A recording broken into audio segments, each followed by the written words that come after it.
vehicles, over 100 personnel, a rolling fortress with one single objective: keep the U.S. president alive.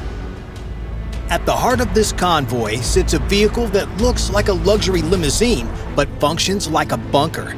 The Secret Service calls it Cadillac One. The world knows it as the Beast, and calling it a car is like calling an aircraft carrier a boat. Technically true, but wildly insufficient.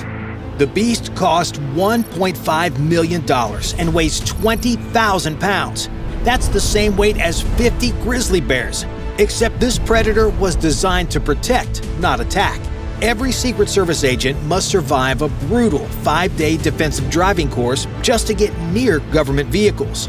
The agents who actually sit behind the wheel of the Beast, they train for months more.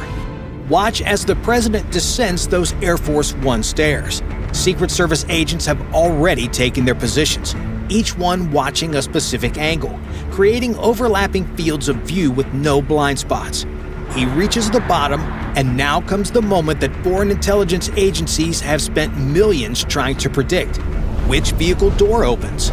Multiple identical beasts sit on the tarmac. The Secret Service made this decision minutes ago using random number generation that even they can't predict in advance. One door begins to swing open, slowly, deliberately, fighting against 700 pounds of armor and gravity. Those doors, 8 inches thick, 700 pounds each. They're layered with military steel, ceramic plates, and Kevlar mesh that could stop a .50 caliber bullet fired at point-blank range. The president has exactly 4 seconds to move from the stairs into the vehicle. The door closes with the weight of a bank vault, and suddenly what was just another SUV on the tarmac transforms into the most protected vehicle ever built. Inside, everything looks normal: leather seats, climate control, cup holders. But it's an illusion. This isn't a vehicle anymore. It's a mobile bunker that happens to have wheels. But here's what most people don't realize: the Beast's most incredible feature is one you can't see. Sitting in the Beast feels like being inside a submarine. Those windows next to the president? 5 inches of layered glass that distorts the outside world like looking through water. The Secret Service tested this glass by firing machine guns at it from point-blank range while agents sat inside reading newspapers. They could barely hear the impacts.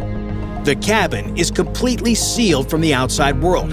In the trunk, oxygen tanks provide fresh air for an hour. Sensors monitor for chemical weapons in measurements so small they need scientific notation to write. If those sensors detected anything, every opening seals instantly and the cabin pressurizes. Air only flows out, never in. Someone could drill through all that armor and poison still couldn't enter because clean air would be rushing out through the hole. Under the president's feet, steel plates thick enough to stop a roadside bomb. Above his head, armor that could support a building collapse. The fuel tank behind him is wrapped in protection and filled with special foam that prevents explosions even if punctured. Even the tires have solid rubber cores inside. Shoot them out completely, and the Beast keeps driving at highway speeds on the rims alone. As the president adjusts his seatbelt, just a few feet behind him in the following vehicle, the president's doctor carries a briefcase with bags for blood transfusions drawn this morning, trauma equipment sized for the president's body type, medications for his specific conditions. In that same vehicle, a military officer clutches an aluminum briefcase containing communication systems that reach the Pentagon from anywhere on Earth. These two people can never be more than one vehicle length away from the president. The authentication codes inside that briefcase changed at midnight will change again at midnight tomorrow. Behind the wheels sits one of the most highly trained drivers in the world. This Secret Service agent didn't just take a few defensive driving courses. They spent months at the Secret Service's training facility in Maryland, learning to drive a 20,000-pound vehicle like a race car. These drivers can execute J-turns at 45 miles per hour, ram through barricades without losing control, and navigate the Beast backwards at highway speeds if necessary. Every morning, this driver walks around the vehicle checking for anything unusual, then runs through a mental checklist of the closest hospitals, fastest routes, and the location of every safe house along today's path. The first 30 seconds of movement are critical. As the beast begins rolling, the driver performs subtle tests that the president never notices. A slight brake check to verify stopping power, a gentle swerve to confirm steering response. Meanwhile, sensors throughout the vehicle run diagnostics: tire pressure, engine temperature, fuel levels, oxygen supply, communication systems. A computer verifies that all defensive measures are armed and ready. If anything reads abnormal, they abort immediately. Inside the Beast, the ride is surprisingly smooth despite the weight. The suspension system, designed for a vehicle 1/4 this heavy, has been completely rebuilt with components from military vehicles. The engine, a 6.6-liter Duramax V8 turbo diesel engine that produces massive torque, makes the Beast feel sluggish at first. But once moving, momentum keeps it rolling like a freight train. The soundproofing is so complete that the president can whisper and still be heard clearly, while outside sirens wailing at 120 decibels sound like distant background noise. The moment the presidential motorcade reaches public roads, something strange happens. Looking out those thick windows, the president might notice identical limousines in front and behind him. Watch how the formation takes shape around the moving beast. The halfback accelerates to maintain exactly 15 feet of separation. Too close and they can't maneuver. Too far and they can't protect. A second identical beast pulls alongside, then speeds ahead to take the lead position. In exactly 45 seconds, they'll switch places again. Behind them, a third beast maintains position as a hot spare. If anything happens to the primary vehicle, the president can transfer in under 20 seconds through a procedure they've practiced hundreds of times. Every half minute or so, these positions change. The car the president's in slides forward, drops back, moves to the middle. The Secret Service calls this maneuver the shell game, and this isn't random. NSA mathematicians designed this pattern using encryption algorithms. Even if someone knew which car he started in, they couldn't predict where he'd be 30 seconds later. Directly behind whichever beast contains the president, and remember, only a few people know which one, follows a Suburban called the Halfback.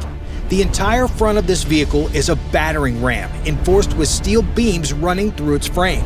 If something goes wrong, this 9,000-pound vehicle becomes a weapon, ramming threats or physically pushing the beast to safety like a bulldozer. In front of all the beasts, the lead car controls everything. The special agent in charge sits surrounded by screens showing multiple routes to the destination, each with helicopters already overhead, each with counter snipers already on rooftops. One word into the radio and the entire motorcade changes direction. The motorcycles weaving in front create a moving wall, forcing traffic aside while making themselves impossible to target. At each intersection, bikes peel off to block cross traffic while others race ahead to the next intersection. They're creating a bubble of empty road that moves with the president, pushing the real world away like a snowplow made of chrome and engines. However, some of their best defenses are the ones you can't see. As the motorcade reaches cruising speed, the president's personal phone might suddenly lose signal. So does everyone else within a half mile. A Suburban behind him, bristling with antennas, is flooding the airwaves with so much electronic noise that nothing wireless can function. Here's how it works. Every wireless device operates on a specific radio frequency. Your phone on one, your garage door opener on another, a bomb detonator on yet another. This Suburban is essentially screaming static on every frequency simultaneously. Imagine trying to have a conversation while someone blasts white noise through a megaphone next to your ear. That's what this vehicle is doing to the entire electromagnetic spectrum. The power output is so intense, we're talking hundreds of watts, that it doesn't just block signals, it completely drowns them out. Those antennas do more than jam though, they listen.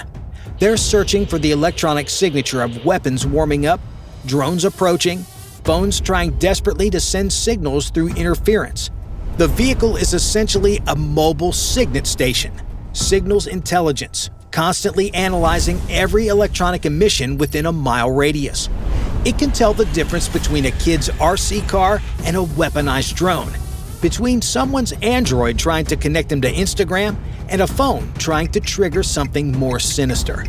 The computers inside process millions of signals per second, comparing each one against a database of known threat signatures. If, and it's a big if, the system detects an actual threat, the vehicle transforms from a listening post into a combat platform. It carries flares that can deploy to defuse heat-seeking weapons, chaff dispensers ready to explode and defeat radar guidance, electronic decoys that make attacking systems think the motorcade is